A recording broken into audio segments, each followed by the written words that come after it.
Good morning students. आज का हमारा टॉपिक है रेमेडीज़ फॉर ओवर कैपिटलाइजेशन, जिसमें फर्स्ट पॉइंट है reduction in long term debts. It is suggested that the over capitalised firms should reduce the amount of long term debts to bring their capitalisation according to their earning capacity. एक over capitalised firm के लिए ये suggest किया जाता है कि वो अपनी कैपिटलाइजेशन को अपनी अर्निंग कैपेसिटी के अकॉर्डिंग लाने के लिए जो उसके लॉन्ग टर्म डेट्स है उनके अमाउंट को रिड्यूस कर दे। बट जो ये मेथड है ये प्रैक्टिकल नहीं है। क्यों? क्योंकि डेट्स को पे ऑफ करने के लिए एडिशनल मनी की रिक्वायरमेंट होगी, जिसे कंपनी या तो अपनी रिटेन अर्निंग या फिर न्यू शेयर इशू करके इस रिक्वायर मनी की कंडीशन को पूरा करेगी। बट ऐसी कंपनी के पास जो प्रॉफिट है वो तो ऑलरेडी कम होते हैं, तो ऐसे में जो रिटेन अर्निंग है वो भी लो रहेगी। तो वो कौन सा मेथड यूज करेगी? एडिशनल मनी की रिक्वायरमेंट को पूरा करने के लिए न्यू शेयर इशू करेगी। बट उसको न्यू शेयर इशू करने में एक्सट्रीमली डिफिकल्टी फेस करनी होगी।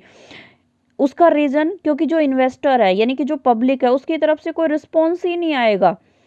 इन्वेस्टर रेडी ही नहीं होंगे इन्वेस्ट करने के लिए, क्योंकि ऑलरेडी उसकी सिचुएशन कैसी है, ओवर कैपिटलाइजेशन की सिचुएशन में है। इन्वेस्टर को ट्रस्ट ही नहीं है उस फर्म पे, तो ये मेथड यूज नहीं होगा ओवर कैपिटलाइजेशन के लिए, ओवर कैपिटलाइजेशन की सिचुएशन को ठीक करने के लिए। हाँ जी, नेक्स्ट है reduction of rate of interest on debentures. It is also suggested that in order to improve its earning position, and overcapitalized concern should slash down the rate of interest on debentures।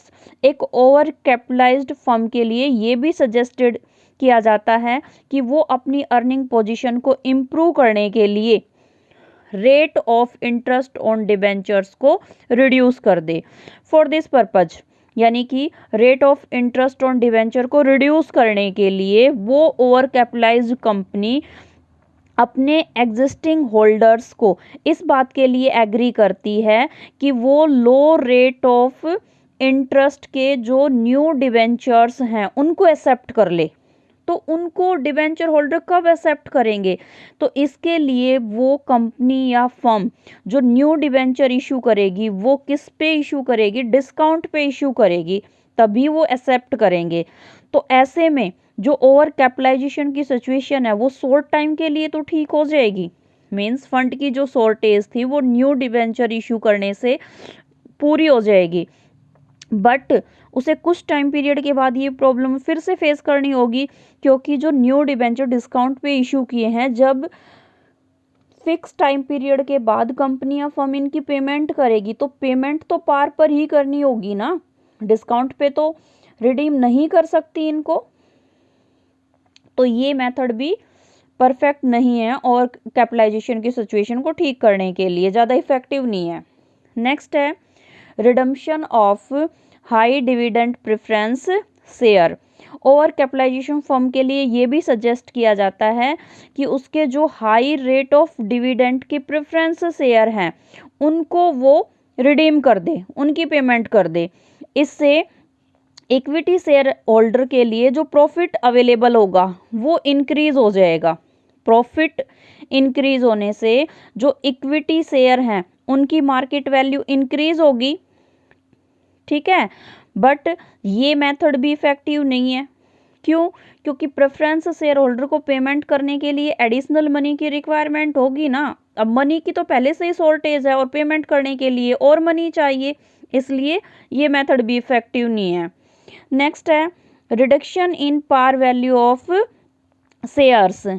कई बार company अपनी over capitalisation की situation को ठीक करने के लिए अपने शेयर्स की पार वैल्यू को रिड्यूस करती है। पार वैल्यू रिड्यूस करने का मतलब होता है कैपिटल को रीऑर्गेनाइज करना। इसे हम एग्जांपल के थ्रू समझते हैं।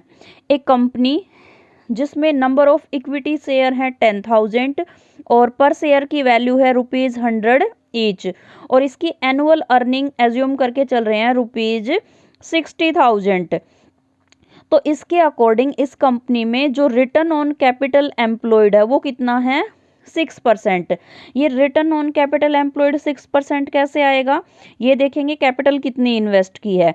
तो 10,000 इक्विटी शेयर थे, ₹100 का 1 शेयर था, तो कैपिटल एम्प्लॉयड कितना हो गया, 10,000 इंटू 100 यानी कि 10 लाख हो गया। और एनुअल अर्निंग कितनी है, 60,000। तो ये परसेंटेज कैसे निकालेंगे, अर्निंग बाय में कैपिटल एम्प्लॉयड यानी कि 60,000 बाय में 10 लाख इंटू 100, सिंप्लीफाई करेंगे तो ये रेट कितनी आ जाएगी, 6%।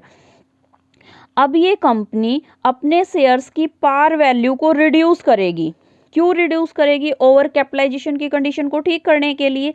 तो इसने कितनी रिड्यूस की, शेयर्स की वैल्यू रिड्यूस करके 50% रख ली। पहले कितनी थी, ₹100 थी, 50% रिड्यूस कर दी, तो शेयर की वैल्यू कितनी रह गई, ₹50 रह गई ना। अब ₹50 के अकॉर्डिंग जो कैपिटल एम्प्लॉयड है वो कितना होगा, 10,000 इंटू 50 यानी कि 5 लाख। एनुअल अर्निंग वही 60,000 है। तो यहाँ से जो रिटर्न ऑन कैपिटल एम्प्लॉयड है वो 6% से रेज होके कितना हो जाएगा, 12%। कैलकुलेट करने के लिए वही मेथड यूज करोगे, annual earning 60,000 by capital employed कितना, अब की बार 5 लाख इंटू 100, सिंप्लीफाई करोगे तो 12%। ठीक है, तो rate of return on capital employed उनका रेज हो गया, तो ओवर कैपिटलाइजेशन की जो सिचुएशन है वो ठीक हो जाएगी इससे। अगर इक्विटी शेयर होल्डर इस बात के लिए रेडी हो जाते हैं तो ओवर कैपिटलाइजेशन की सिचुएशन को ठीक करने का ये बेस्ट मेथड है। ठीक है, नेक्स्ट है reduction in the number of shares. तो ध्यान रखना, ऊपर तो हमने शेयर्स की पार वैल्यू को रिड्यूस किया था और यहाँ पे नंबर ऑफ शेयर को ही रिड्यूस करेंगे। ओवर कैपिटलाइजेशन फर्म के लिए ये भी सजेस्ट किया जाता है कि वो अपने नंबर ऑफ शेयर्स को रिड्यूस करके ओवर कैपिटलाइजेशन की सिचुएशन को ठीक कर सकती है। फॉर एग्जाम्पल, एक कंपनी कैपिटलाइज्ड है जिसमें 50,000 शेयर्स हैं और पर शेयर कितने का है, 10 का। तो कैपिटलाइज यानी कि कैपिटल ऑफ एम्प्लॉयड कितने का हो गया, 5 लाख का। ठीक है, इफ द मैनेजमेंट डिसाइड, अगर मैनेजमेंट ये डिसीजन लेता है कि 1 new share of ₹10 each and in exchange of 5 old shares. Clear भाई, मैनेजमेंट ने डिसीजन लिया कि 10 रुपीज का एक न्यू शेयर इश्यू किया जाएगा 5 ओल्ड शेयर्स के बदले। अगर पहले देखें तो पहले 5 ओल्ड शेयर इशू कर रहे थे, अब उसका प्लेस बस 1 न्यू शेयर ले लेगा, यानी कि 5 के बदले एक नया शेयर इशू करेंगे। तो 5 ओल्ड शेयर के लिए 1, तो 1 के लिए कितना, 1/5। टोटल ओल्ड पहले कितने इशू कर रहे थे, 50,000, तो 1/5 इंटू 50,000 सिंप्लीफाई करोगे तो अब जो शेयर्स हैं वो रिड्यूस होकर कितने रह जाएंगे, 10,000।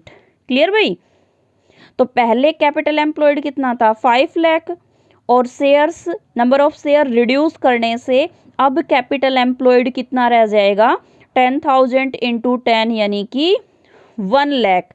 तो जो 4,000 की कैपिटल थी जिसको बिजनेस सही ढंग से यूज नहीं कर पा रहा था, जिसकी वजह से बिजनेस या फर्म ओवर कैपिटलाइजेशन की सिचुएशन में थी, वो नंबर ऑफ शेयर को रिड्यूस करने से ठीक हो जाएगा। तो ये मेथड भी बेस्ट है ओवर कैपिटलाइजेशन की सिचुएशन को ठीक करने के लिए। हाँ जी, नेक्स्ट है प्लाविंग बैक ऑफ प्रॉफिट।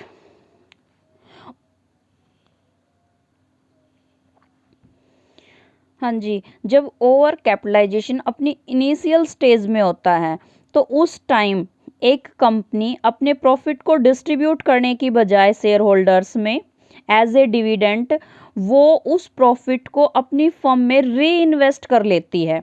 इससे उस फर्म की जो अर्निंग कैपेसिटी है वो इंक्रीज हो जाएगी और उसकी ओवर कैपिटलाइजेशन की जो प्रॉब्लम है वो सोल्व हो जाएगी। बट ये ध्यान रखोगे, ओवर कैपिटलाइजेशन की जब स्टार्टिंग हो यानी कि जब इसकी इनिशियल स्टेज हो तभी प्रॉफिट को री इन्वेस्ट करने से ओवर कैपिटलाइजेशन की सिचुएशन सोल्व होगी।